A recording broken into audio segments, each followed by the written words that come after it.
Now, when you're describing things like a mortgage, for example, use the "it's like" concept. And I'll give you an example of how this works. Now, my one of my pals who runs a business in one of my clients, he's a big horse racing fan, and this is a couple of weeks ago we were talking about the Cheltenham Festival, which unfortunately went ahead. I don't think it should have done, but that's another issue. But my friend, I said to him, I said, "Are you putting a bet on?" He said, "No, but to make sure you put," he said, £50 on Sharjah on the 3:30 at Cheltenham Festival on Friday. I said, "Okay, is that a good tip?" I said to him. He said, "No," he said, "it's a horse that I own." I said, "Well, gosh, you've come up in the world owning a racehorse racing in the Cheltenham Festival." He said, "No, I only own a toenail," he said, which I thought was great. He said, "What happens with this particular horse is that there's 300 shareholders of this particular horse, and I own a share of this horse. I think the share cost him £100 or something like that for a share, or he was given to it as a gift for Christmas. You know, what do you give a 55-year-old man who's got everything he ever wants, really? You give him a share in a horse." And so he says he owns a toenail. I think he probably owns a foot of the horse.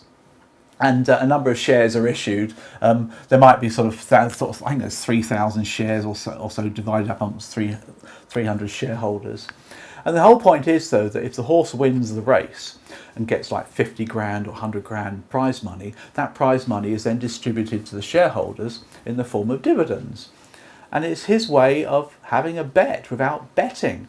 So it just saves money. It saves him going down to the bookies and betting, really. Now, that's a lovely little analogy, isn't it, don't you think, for a unit trust or some kind of fund? Because there's my friend, and he's got this horse. That's the best I can get for a horse, by the way. He's got a horse, which is divided up into 300 chunks, this horse. He owns a bit of the horse. He said he owns the toenail. There you go, there's the feet. And if the horse wins, he gets a share of the winnings. And that's exactly how a unit trust works, because you own one unit in a whole fund, and any benefit from the shares, dividends, capital growth, etc., you benefit from by having one unit. I just think it's a nice "it's like," because we're talking here about "it's like." So if you're explaining something that's complicated, can you think of an "it's like"? So let me give you another example. Selling life assurance, for example, which is a big thing now, of course, and future. You could say it's a bit like Mr. Brown having a machine in the basement of your house. And what that machine does is it prints money, it prints legal money, which prints every day. You get money which you can use to buy bread, pay the rent, pay the mortgage, whatever it is. Now that machine downstairs works off electricity, and it churns away every day of the year. Now that machine you want to make sure is working, and if it breaks down, you want to have somebody fix it quickly. But if it breaks down for a long period of time, you want some insurance that can help you to replace the machine. You definitely insure that machine, wouldn't you? "Oh yeah, of course I would." Well, that's like insuring your husband's life or insuring your wife's life in the event they died. Okay, if they're ill, they go to hospital. The NHS, brilliant, they'll fix them. But if they die, you'll need another one. So let's insure that income. That's what life assurance is about, which is a great metaphor if you want to use it.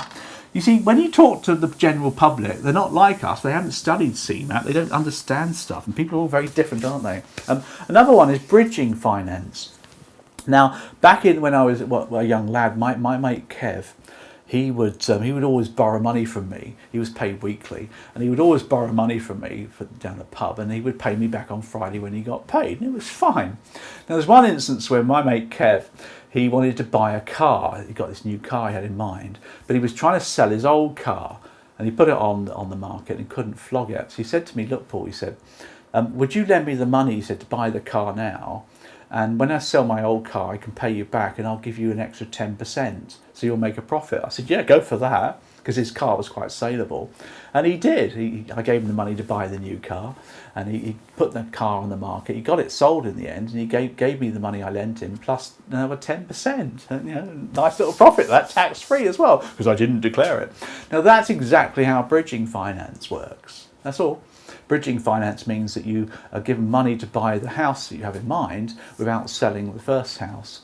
But once you sell the first house, you then pay back the lender plus a little bit more. So that's how bridging is explained. Don't you think it's quite clever, isn't it? It's like to make sure that when you're selling and talking about complex stuff that you might understand, but it took you months to learn it in CMAP exams, CMAP qualifications. Your customer has to pick this stuff up quickly. So a nice little "it's like" can help them understand